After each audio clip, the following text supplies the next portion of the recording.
Big Bang Theory was one of the most successful TV shows of all time, but also one of the most passionately disliked. What started as a little sitcom about nerd culture in 2007 eventually ran for almost 300 episodes, generated billions in revenue, and consistently rated as the top comedy show on US television. Clearly, it had a lot of fans, but you cannot count myself or my co-host John amongst them. We find the show difficult to watch, and indeed, The Big Bang Theory occupies a strange cultural space that no other massively successful sitcom inhabits. A hugely popular show that seems to lack the visible, passionate fan base that other hugely popular sitcoms do. Big Bang Theory is simultaneously everywhere and nowhere. Loved by millions, yet somehow invisible. Often targeted by critics as one of the worst shows ever made, its appeal can seem genuinely difficult to comprehend. And so today, we're going to get to the bottom of that puzzle. We'll explore the show's meteoric success, how it rode the wave of geek becoming chic, and we'll try to solve the mystery of how a show can dominate the ratings for over a decade while remaining a cultural blind spot that nobody wants to claim as their own. John Maloney, bazinga, you beautiful bastard. Bazinga. Bazinga. Yeah, well, thanks. John Thank you Maloney, very much for that. Our Beautiful. entire podcast today is in a hot and state. It's true. Thank you, Al, for that intro worthy of Sheldon himself. Genius level intro. Worthy of the great man who I think won a The Nobel physicist Prize genius. for physics in the show. Yes. So, yeah, a couple of things have happened in recent times that have brought this on my radar. I have been noticing a spate of articles, places like Screen Rant and elsewhere in the kind of Hollywood media, television media, about an upcoming television comedy series. And it's called Stuart Fails to Save the Universe. And I thought, that's an unusual title. What is that about? So I read the little description, and it says, comic book store owner Stuart Bloom is tasked with restoring reality after he breaks a device built by Sheldon and Leonard. And I thought, that sounds familiar. Accidentally bringing about a multiverse Armageddon. Stuart is aided in his quest by his girlfriend Denise, geologist friend Bert, and quantum physicist / all-around pain in the ass Barry Kripke. Along the way, they meet alternate universe versions of characters we've come to know and love from The Big Bang Theory. As the title implies, things don't go well. So as that description revealed to me, Stuart Fails to Save the Universe is a spin-off from The Big Bang Theory, which of course ended its run of, as you pointed out, almost 300 episodes, 12 seasons in 2019. And it's the third spin-off from the Big Bang Theory universe, the others being Young Sheldon, which ran for 7 seasons until last year, and Georgie and Mandy's First Marriage, which is ongoing. And the first of those, of course, focused on the childhood of the character Sheldon Cooper, who became, really by the time Big Bang Theory kind of finished its run, he was more than any of the other ensemble. He was the kind of protagonist of the show, really. And the latter is about Sheldon's older brother's marriage. But those are kind of set in the past. They're prequels, and they're set in the case of Young Sheldon, the late 80s and early 90s, in the case of Georgie and Mandy's First Marriage in the 90s. And I guess probably part of what they're doing is capitalizing on the very now appetite for 90s nostalgia. But the more recent one is not a prequel, it's just a sequel, and it picks up on this guy, Stuart Bloom, who's a character, kind of a supporting character, who runs a comic book store, who's in the original Big Bang Theory and kind of runs with some sort of weird alternate universe version of that. But all of that is just to say that the Big Bang Theory is still very much alive, not just in syndication and on streaming services, but through its kind of ongoing legacy in a variety of spin-offs, some successes in their own right, some about to emerge and still to be written. And I've recently been traveling, as loyal listeners and viewers will know, and one thing that is a fixture of travel is that you will bump elbows at some point with the Big Bang Theory, whether you're on a flight or you're in a hotel room. you'll just be offered, along with bags of peanuts and tomato juice, a rerun of The Big Bang Theory. It's just something they give to travelers. And because it's syndicated so wildly and widely, which is something we might come back to. But as you said in that excellent introduction, it's a puzzle because, the success of a show like Seinfeld, for example, which it seems crazy to me to even be comparing those two shows, but in terms of their success, there's good reason to compare them. Makes a lot of sense to me because, I love Seinfeld, but I think even if you didn't love it, you would know people who had loved it, people who'd grown up with it, and maybe you'd appreciate that it was doing things with the sitcom genre, that people found interesting or innovative, that were dealing with subjects that, hadn't really been dealt with on shows like that before, or dealing with things in a novel way, like putting together plot lines or character arcs in a novel way. And to me, Big Bang Theory presents a puzzle on both those fronts because, first things first, it's not funny to me, and I think to a lot of people, it is extraordinarily unfunny, and it presents this kind of very stale format. A lot of comedies that ran about the same time as it did, so starting in the mid noughties, the mid to late noughties. Yeah. Things like Parks and Rec or Modern Family, they're turning to a single. The Office. Yeah, they're going to a single camera format. They're getting rid of laugh tracks. They're experimenting with like mockumentary style, that kind of stuff. And The Big Bang Theory was just totally uninterested in any of that. It was like a real dinosaur that was just, let's have characters that personify really obvious tropes. Let's have characters speaking to each other in a manner which people wouldn't really speak to each other in real life, that just seems like a table read of the script.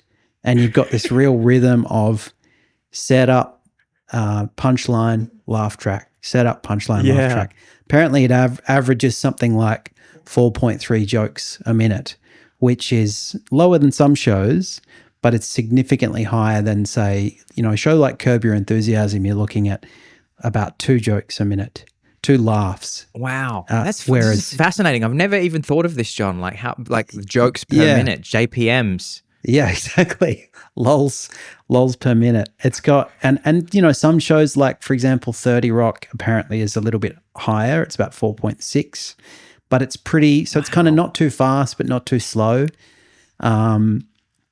So it's right in that kind of beefy middle, but pretty quick and very, very reliant on, your kind of obvious development build up to the punchline, your quips and your zingers. That's what it's doing. And you also had a multi-camera setup, which was kind of an old-fashioned thing. It's kind of, you've got, like Seinfeld did, you've got characters in a room who are, like Seinfeld, often in an apartment, in a living room in an apartment, and there's multiple angles set up. And so you get this sense of kind of, you're able to kind of observe the scene in different ways. And it's a very sort of stagey studio feel. Like each room looks really like a set. Yeah. That's kind of very on the nose. Here's a nerd's room. So there'll be like a picture of Einstein and a computer and a chessboard. Yeah, exactly. Some sort of video game reference. Exactly. Yeah. So X-Files. Yeah, that's right. I want to believe in other words, rather than doing something new, it was kind of doing something new, and I'll come back to that. But if you just sit and watch it, you think now this feels like incredibly old-fashioned and stale. And so that's one of the mysteries. How did such a show that wasn't really breaking new ground achieve such success? But also, as you say, nobody. And this remains true for me today. I don't know anyone who's ever admitted that they watched it as a fan or that they continue to watch it. And I don't think that's just because they know me and would know that I would deride them if they admitted that. I think it's a general thing that you find. So, you get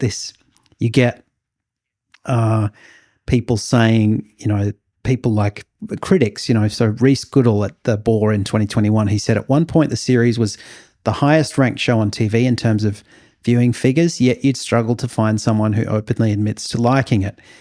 Joe Reed, a writer for The Atlantic, said a few years ago, I think what keeps me away from the show, as a critic he means, are two things. One, the multicam laugh track comedy feels inferior in this day and age. And two, no one I know watches it, so there's no one to talk to about it. And this is the thing, no like water who are cooler. who are these people, who are supporting it? And so, yeah, I thought this week I could try to give you a bit of an investigative report, and you might offer some views on what's going on here. And just to give you a sense of, people might be listening and thinking, well, just because you don't like a show and it doesn't make sense to you, that's not particularly mysterious. But I think it's easy to miss just what a kind of mega hit this show was, and to an extent still is. I mean, it's still making money. And it rivals any sitcom in history. Like Seinfeld, for example, towards the end, the last perhaps 3 years of the show, I think it was, the main ensemble cast were getting $1 million an episode. That's how much they wanted it to keep going.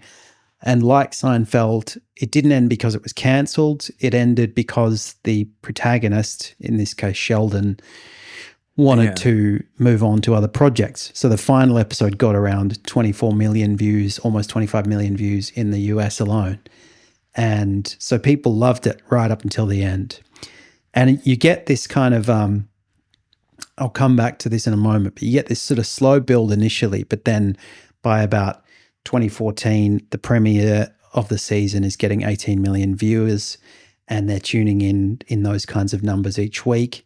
And it's the most watched show on American television. And it's around the globe, the most watched sitcom internationally through that period, through the kind of middle run of the show. And it's the highest rated show since Friends 10 years earlier than that point in about 2014. And it's a real kind of smash hit across demographics. So number one with teens aged 12 to 17, with adults aged 18 to 34, 18 to 49, 25 to 54, etc. So really kind of multi-generational. And the number of people who are in 2014 judged as having watched at least 6 minutes of The Big Bang Theory on TV in America is 84 million. So it's huge, and it keeps going at that rate. So from the sixth season in 2012 onwards, it gets 18 million US viewers, 18 million viewers per episode in its 11th season. In fact, 18.6 million, more than any other show on US television. And it beats out in 2016 every single other US show. Nearly 20 million viewers tuning in to watch it, more than Sunday Night Football, which is a kind of huge, sort of tent pole in American TV. And it's compared to things like not just Friends or Seinfeld, but other classics further back, things like MASH, that really became like, something that a big chunk of the country was tuning into. And so things like I said, things like Parks and Rec or Community or the Mindy Project, they're successful, but CBS reruns of The Big Bang, so not even new episodes, are getting more views than those things combined. They're just, the numbers are just insane. And it gets nominated for 46 Emmys, wins 7 Emmys. The cast, when it was finished up, for example, they go to the TCL Chinese Theatre and they put their hands in the cement. The only time that people who were solely known for TV achievements got that honor. And so you think, well, I mean, this isn't just a kind of successful show. It's historically one of the most successful shows in television. And, there are certain events like Brexit or Trump getting elected in 2016 that make me go, have I just misread humanity? What's happening here? Because I don't know who's watching it. In preparation for this episode, John, I'm super excited to explore this, because I want I want to understand, like in X-Files, how Mulder wants to believe. I want to understand. And in preparation for this episode, I watched a few clips from season one and the last season, because I have this sense in the back of my head that I don't like this show, but I wanted to really remember why I don't like this show. And so I watched a middle episode from season one, and I watched a little bit of an episode from the very last season, and they are tonally very similar, which is is perhaps something that you would expect. And I was like, oh, that's why I don't like this. It all started to become very, very clear. And then I did a bit of a Google and looked up on Quora, the question and answer website, and there was quite a lot of discussion about why people dislike it so much. And a lot of what people said were some of the things that you've touched on just then. So one of I think actually Quora now has an AI feature that aggregates a lot of the discussion in the thread. So it gave you four, and it said one of them was the cultural context. So as you mentioned, it premiered in 2007, and there was this growing trend of moving away from laugh tracks. So you'd be watching the UK version of The Office, or the American version of The Office, or Modern Family, or Parks and Rec, like you say, which are these shows that don't cue you to laugh. You kind of have to find the jokes yourself, and in that's where the joy lives, is in dry sense of humor, where somebody's not telling you need to laugh at this, and then nobody's insulting your intelligence. Nobody's insulting your intelligence. And when I watched a couple of the first fucking joke that I saw, I think it was in the last season, just to give people a sense of the caliber of jokes that is in this show, as I think somebody had just been given their doctorate, and then they were drinking champagne, and then Sheldon, Jim Parsons, he cheersed his champagne glass, took a sip, and said, it's PhD-licious, followed by a laugh. And, and I was like, wow, this is the last season of this show, and that's what they've ramped up to. Yeah, exactly. The writers were in full swing on that stage.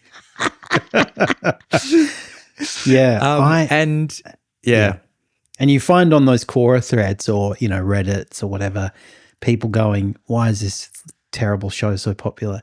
And then fans will come in to defend it with just the worst examples. Like, they'll say things like that. They'll say, here's an example of a joke that I laughed at, and you go, that's not helping. That's a terrible joke. And it's just there's also famously the videos on YouTube and social media where people go, look, I've edited The Big Bang Theory where I took all the laugh tracks out, so you just get the jokes. I'm putting air quotes up here for nobody that can see them, and you just go, oh wow, this is crazy. It's crazy how, I mean, you already with the laugh track, you're going, this is not funny, but then they take the laugh track out, and it's just a weird, and also they make it quite funny because some people put like dark brooding music, or like the sort of Twin Peaks, that sort of eerie Twin Peaks music under it. And it's very difficult to think that it's a comedy, because because it's just like, so these aren't actually jokes. No. And you can put they claim that the laugh track, I did a bit of research on this, they claim that the laugh track isn't a laugh track in that they claim live that it's studio audience. It was live studio audience, but then I also found, but then ChatGPT also said, I think they've admitted that they sweetened the laugh track, as so many sitcoms do, with extra laughs. But I'm watching it just going, this doesn't feel like people are those don't seem like natural laughs that would come after the jokes. It just, we're watching it going, like filling that studio with NOS or something. Like, what are they doing to this audience? Yeah, or electrocuting people as each joke, as each punchline comes in, as they're being primed to. As prisoners of war watching reruns of Big Bang Theory. But that's right. Perhaps, I was just going to say, before we jump on, John, perhaps we should also say, I don't know if you're going to say this, but it comes from the man who's been dubbed the king of sitcoms, Yes. creator Chuck Lorre. Yeah. The Law of Chuck Lorre, who has produced some of your other favorite shows, John, including Sybil, Dharma, and Greg. And Yeah. the other show that occupies this space in, I think, both of our lives, you need to go to here's a bit of a hot comedy tip for everybody. If you're trying to be funny at your next dinner party, you need a couple of little things. You need a couple of examples in your back pocket Yeah. of sort of go-tos. And that you can pull out when you're trying to give an example of something that is bad. And so if you're looking for television, mine and John's have always been Two and a Half Men and Big Bang Theory. So That's funny. A joke that we go to all the time is imagine that you take a girl home and then say, let's just I'll put on my box set of Big Bang Theory. Or Two and a Half Men. Do you want to just watch Charlie Sheen ripping zingers and being a misogynist? Yeah, it's funny. I wrote that down, and I also paused on Two and a Half Men. I said, I have this in my notes. Grace Under Fire, Mike and Molly, Sybil, Dharma and Greg, and Al's favorite show, Two and a Half Men. And then he worked with this other guy, Bill Prady, and they did a pilot which flopped. Pilot didn't get a look in, it didn't get picked up. But the network said to them, because Chuck Lorre or Laurie, as some people pronounce it, Chuck Lorre, that's it, isn't it? Is kind of, he's got such status, I guess, that they said, look, this is terrible, but we think you've got it in you to give it another go. And he did. The next year, he kept the two main characters, whose names are Sheldon, of course, and Leonard, played by Johnny Galecki, and Jim Parsons is Sheldon. And so they basically redesigned the show. They brought in the kind of Kaylee Cuoco character, and then I think they brought in the Raj character. Right. And then it was kind of off and running. And then as things went on, they introduced love interests for some of the others, like Howard. That's right, Howard, played by Simon Helberg, and Raj. They kind of got off and on again romances. You had a girlfriend for Sheldon, who he eventually married, played by Mayim Bialik. And you had this bookstore owner who's the subject of the new rerun. But yeah, that's right. So it was created by him, and initially it got pretty sort of not terrible, but not great ratings, not even, breaking into the top 50. And then something happened a few seasons in, and I think there were two things going on there that led to its initial and very sudden rise to really big numbers. The first of these was, as you alluded to, the kind of rise of nerd culture. So starts in 2007, then you've got in 2008 the birth of the Marvel Cinematic Universe, which starts with Iron Man. And you've also got Christopher Nolan's Dark Knight, Batman movies, which were kind of breakthrough hits in terms of bringing superheroes to an audience of people who didn't maybe consider themselves comic book fans. So then, and some people are saying that explains what's going on with the Big Bang Theory, because you've got these geeks who, and there had been shows and films which had kind of nerdy characters in them from that era as well. I mean, things like Napoleon Dynamite, or kind of, you'd have minor characters in other sitcoms who were sort of nerdy tropes. But this was a kind of almost like a reimagining of a Friends type show with just nerds in it. And I guess people, some people are saying, well, that's part of what people liked about the show, particularly young sort of college-aged nerdy men liked about, or maybe even nerdy women as well, liked about the show, because they would reference in the show science and sci-fi stuff and, nerdy interests, in not just in a kind of high-level way, but in a sort of, in-jokey kind of way. They'd reference things like when the Star Wars The Force Awakens premiered in 2015, there was an episode where they made reference to that premiere happening, and it was kind of as though it was happening in the Big Bang Theory universe as well. And, they'll have like references to comic book characters and references to obscure sort of nerd films. And people obviously who are sort of from that subculture, maybe some of them connected with that. And other people who had more of a casual interest in sort of the rise of nerd culture but wanted to see themselves as affiliated with it, they found something appealing in that too. It was just was where the zeitgeist was heading. So that was one thing that obviously led to the rise of the show. And the second thing was syndication. So a few seasons in, they had a kind of backlog of, I think, 4 seasons. And TBS, which is a US network, and various Fox affiliates picked up syndications of the show and paid some insane amount of money. I don't think it's ever been publicly disclosed what, but it's, kind of said to be a record-breaking sum to syndicate reruns of the show. And obviously Chuck Lorre must be just a kind of, people around him must just be such kind of masters of the business of television by now that they know how to just drench the market. So all these reruns came out, and people who hadn't really engaged with the show were able to watch them on watch it on other networks at pretty good time slots. And so that kind of drew a lot of people in. And then they got interested in what's happening on the upcoming season on CBS, etc. And of course, it went overseas. So, there was eventually syndication globally. I think from about 2015 onwards.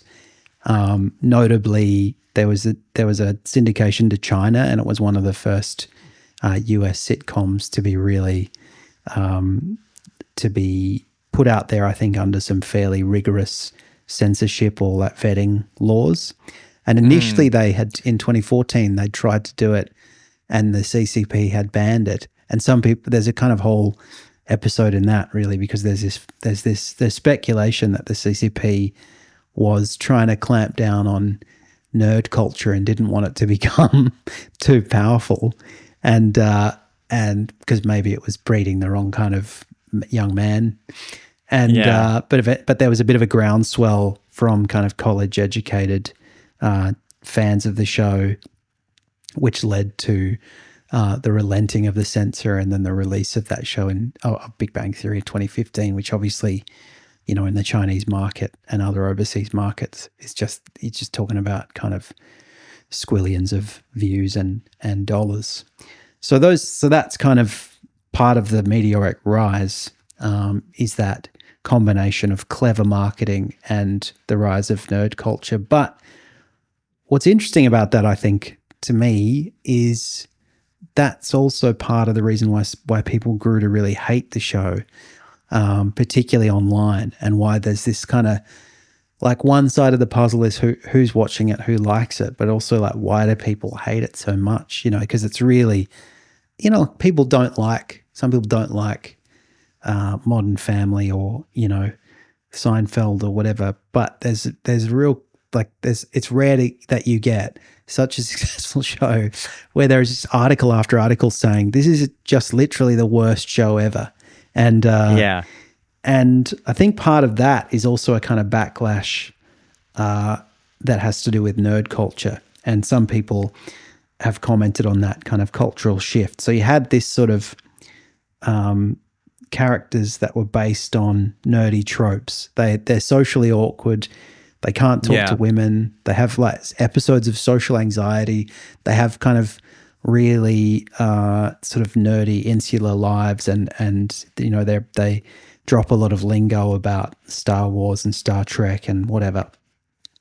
But as nerd culture becomes really mainstream, that sort of also starts to seem really old-fashioned because, like just being able to cite comic book characters isn't really a thing anymore in, 2018 or 2019 the way it was in 2012 or 2007,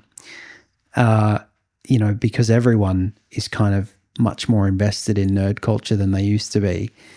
And so they're like, oh, look at the let's all laugh at the dork sort of routine starts to really piss people off, particularly people who say, and there are articles where people are sort of complaining, saying, look, this is very passe to say just because I'm a nerd that like, I can't get a girlfriend or I get anxious in social situations. Because obviously there are people who say, yeah, I'm into sci-fi or I'm into comic books, but that's cool now and I don't want to be laughed at and seen as a social outcast or something. So there's this kind of interesting shift where the same thing that led to that really helped the show become successful ends up causing a negative backlash against the show, albeit not one that really seems to affect the bottom line.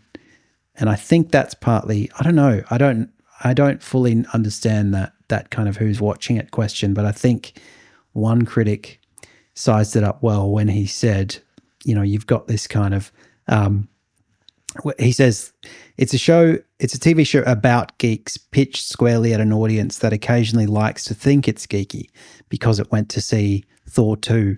To my mind, it's hard to get past the idea that The Big Bang Theory is the televisual equivalent of those nerd T-shirts you can buy in Primark. A critic says that in about 2017. So I think it's kind of ends up being rejected by genuine nerd culture, but picked up by people who just are sort of basic bish nerds who have a casual interest in nerd culture and want to sort of, be in on the joke, but don't really, they're not in on it enough to be offended by the fact that Sheldon's socially inadequate or whatever. But even for all that, I think still confuses me that it is so popular.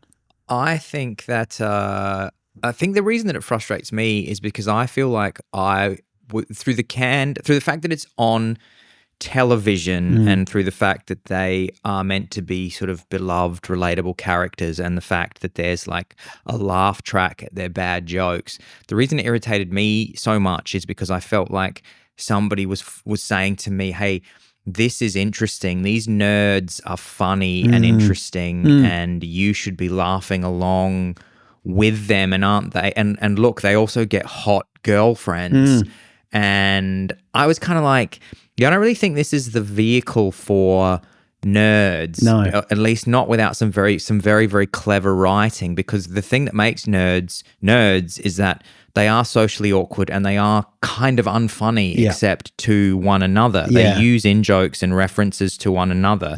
And that's great. They find their tribe. But if you are not from that world, then you look upon nerd jokes and you go, well, these are just not funny. They're no or, good. Particularly high-minded. They're just no good. And so then when Big Bang Theory would come on, it's like Chuck Lorre is saying to me, hey, you should spend half an hour thinking, look, I've taken nerd culture and I've made it a funny TV show filled with jokes and hot women. And I'm just like, well, you shouldn't have done that because none of this is believable. No. And it's not funny. No. And nerds aren't cool and exciting to watch on TV, and they don't get Kelly Kuko. No. And that's right. and put this show in the bin. Yeah. That's what I And nerds think. ended up hating it because they thought, well, this isn't, these references that you're making are just a mess in that kind of nerdy way. They're like, why are you putting a Star Trek reference and a Game of Thrones reference in the one joke or whatever? Yeah. You can't have somebody who loves Star Trek and Star Wars equally. That just is not. That's not how the world works. Exactly.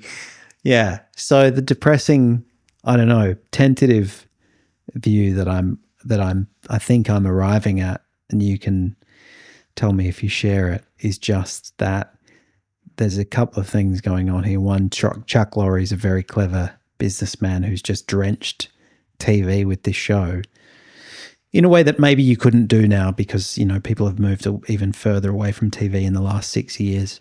But they will still respond to marketing of different kinds, and they will just watch something because it's on and because it's very easy to watch. And It's very there's not apparently It's there's very not because really it's on. any, like there are a couple of things that happen, characters get married, whatever. But a bit like Seinfeld, There's a rape. exactly. I think there's a nuclear incident in one of the seasons and they have to relocate. But yeah, but you can just watch an episode and it doesn't really matter if you haven't tuned in 3 seasons or whatever, because it's just kind of a freestanding thing. And they've all got this bang, bang, bang rhythm, as I said. So they're just not gonna, challenge you, and you don't even really have to pay attention. It's kind of crewing bin of television. You just have it on. You can do the dishes or the ironing. So maybe that's part of it. But also these markets, overseas markets, like the kind of Chinese college students who have an understanding of nerd culture, and I would say have less of an understanding of comedy culture because they haven't been exposed to, many shows as in America audiences have been. And so they go, yeah, I guess this is funny. They're not as tired of multi-camera format. They're not as tired of like setup, punchline. And so they maybe find it a bit more impressive or a bit more just entertaining than people who are like, didn't we move away from all this kind of style of comedy? But that, of course, doesn't really explain why people in Canada or the UK, let alone America, still loved it. And I just find it baffling. Do you know? So, like, did you come to? Was there anything in the articles about like who was watching it? Who are these people? I mean, I kind of get. Yeah. I assume from an international perspective, it works because it's simple. Yeah. And not only that, but when it comes to like, it's simple. It's also like painfully inoffensive. Yes. It's just like the most middle of the road thing. I mean, I would actually say I wouldn't even. I quite like the word mid, which just means something that's kind of a bit like meh. But this is way below mid to me. Like this is not mid. It's a kind of. It's hard. It's hard to watch. It's like it's hard. It's hard to watch and be forced to laugh at all of those jokes. But I assume that they just must have a huge international audience in the same way that Mr. Bean did, because it doesn't. I mean, I like Mr. Bean. I think it's really clever. But the reason Mr. Bean exploded internationally, which they could have never imagined, I assume, Rowan Atkinson and the creators and the people that helped create Mr. Bean just could have had no idea that what they were actually doing was making a show that didn't require language to communicate what was going on. And so suddenly Mr. Bean can be enjoyed by a person who doesn't know any English whatsoever, because it's all this incredible physical comedy. And in the same way, you don't really need to rely on English to enjoy Big Bang Theory. You could just turn the sound off, and it's a bunch of nerds. You know what would be funny as well? Maybe I'll do this. I'd like to do the inverse of the remove the laugh track and just remove the jokes and just have the laugh track. So it's just silence. And then these sporadic 4 laughs a minute. People sitting on the set. Yeah, look, I did see some, obviously you get kind of anecdotal stuff from Quora threads and whatever. And I did see an article in The Guardian in 2014 where they interviewed some people who were, or they at least surveyed the views of people who were fans of the show. And, some of them point to, this is the kind of age of the geek, and this is a sort of celebration of nerdiness. And I, as a nerd, I like that. Some people actually said they did find the jokes kind of, I guess they tapped into nerdy culture references, and they also tapped into apparently science, if that's your thing on a comedy show. They had like a real professor from like an Ivy League university who would put real life formulas on the whiteboards in the background and make the science jokes actually have a sort of veneer of credibility to scientists. And so there was probably a subculture of people who were not very funny people, but who liked getting those jokes because they understood science. But then you get people just saying things like,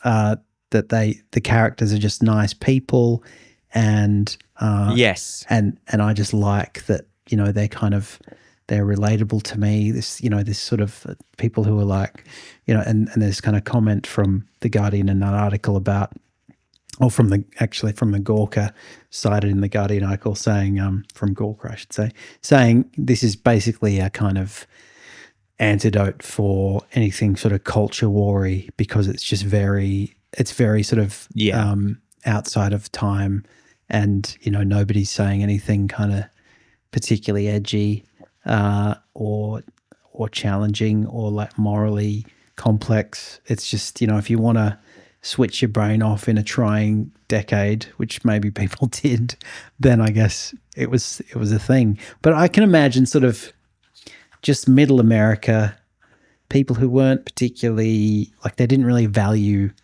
high quality humor and or recognize it, and they had a pretty high tolerance for very formulaic humor.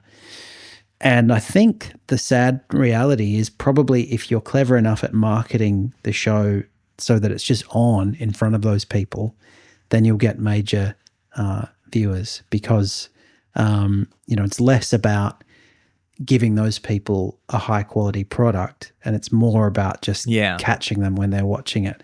And the syndication deal that they did was kind of historically good and incredibly, it just saturated a whole bunch of local television stations as well as kind of national and cable with reruns of the show. So people who just were watching TV was because it was on, were just really into it. So I wonder to what extent, that just explains it, you know, that Chuck Lorre and his people are just master business people when it comes to making sure that people watch Dharma and Greg, 2.5 Men, and now this. I think it would be great to have, you know, a bit of a mashup. Get Charlie Sheen's character. The Laurie universe coming together. Like, forget the Marvel universe. You want the Laurie universe. Where 2.5 Men, Dharma and Greg, and Big Bang Theory and Sybil all come together and just have that as a series. Yeah, Charlie Sheen gets Sheldon to like make meth for him. They all using live in the same physics knowledge. They all live in the same building. Yeah, it's very stimulating. It's colorful. It's bright. It's on. Yeah. You sit there with a bit of drool hanging out. It's the Coco Melon for adults. is that. Bug Bung. Yeah, is Bug Bung Theory, and I love whenever I see somebody out in the world with a Bazinga T-shirt. Bazinga is, of course, Jim Parsons, Sheldon's catchphrase, which is kind of like. It's used to punctuate a point or something that's maybe happened. Maybe a mark of surprise, I think. A mark of surprise. Yeah, let's have a look at. We got to get you. I wonder what would happen, John. That'd be a fun experiment. Is to have you wear a Bazinga T-shirt out into the world and just see what kind of people come up to you, see how people react to you, what kind of respect or lack of respect do you get wearing a Bazinga T-shirt. It's true. A word used in accompaniment with a funny prank instead of gotcha or fooled ya. So you might say, you might put a whoopee cushion on someone's chair and then say, Bazinga. And that would make you the office funny man. Well, John, I've enjoyed hearing about Bog Bong Theory so much, and this is the first in our series of Chuck Lorre deep dives. He was also I've read also that he worked on Roseanne, which is also where Johnny Galecki came from as well. Right. Johnny Galecki was the boyfriend of, was her name Dana? What was the name of the daughter in Roseanne? Darlene. Or was he Darlene? And not only that, but Darlene was also on Big Bang Theory, and she just played a kind of promiscuous scientist who banged two of the ensemble cast. And then apparently, I mean, at least according to one critic, the writers just didn't really know what to do with her. So she just kind of disappears from the show and then comes back on like the 200th episode to celebrate. But she's otherwise, they're just like, oh, you're just here because Chuck Lorre fondly remembers you from Roseanne. Yeah, that's right.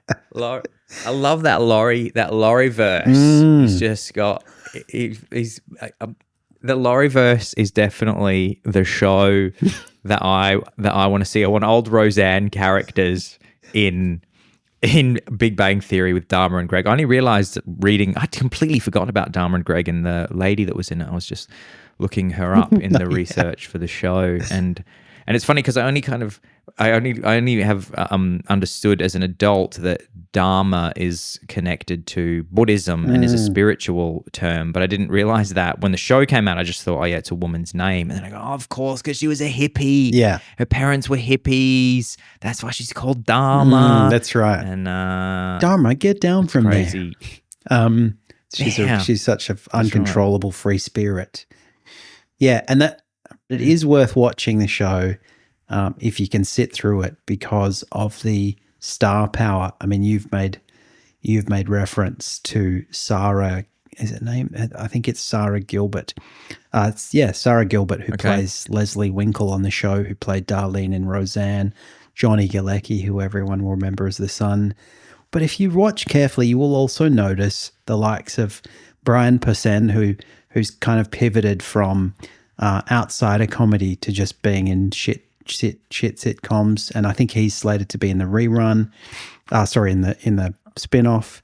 You got William Shatner, you got Bob Newhart, you got Carrie Fisher, you got Billy Bob Thornton, you've got James Hong, who plays the Chinese restaurant owner in Seinfeld. You got Teller from Penn and Teller, Christopher Lloyd from Back to the Future. So it's a cast of, I mean, you know, like any shit show, if it makes enough money, it attracts cameos from real people. So see if you can see if you can go back and sit through that just to get a sense of the kind of the flavor of the kind of pulling power that it had at its peak. But I've really enjoyed not so much having to watch parts of the Big Bang Theory. I haven't enjoyed that at all, but I've enjoyed trying to come to grips with this difficult question and trying to give our viewers and listeners a bit of a sense of why what is, I think I agree with the haters on this one of the worst television shows in human history, why it has attracted and continues to attract so much love. Let us know what you think, hello@dptm.org. Is it because of the rise of nerd culture or the glories of off-network syndication, or is it just because most people aren't funny and I should stop overthinking it? But until we hear from you, we can't wait to see you next week. The podcast.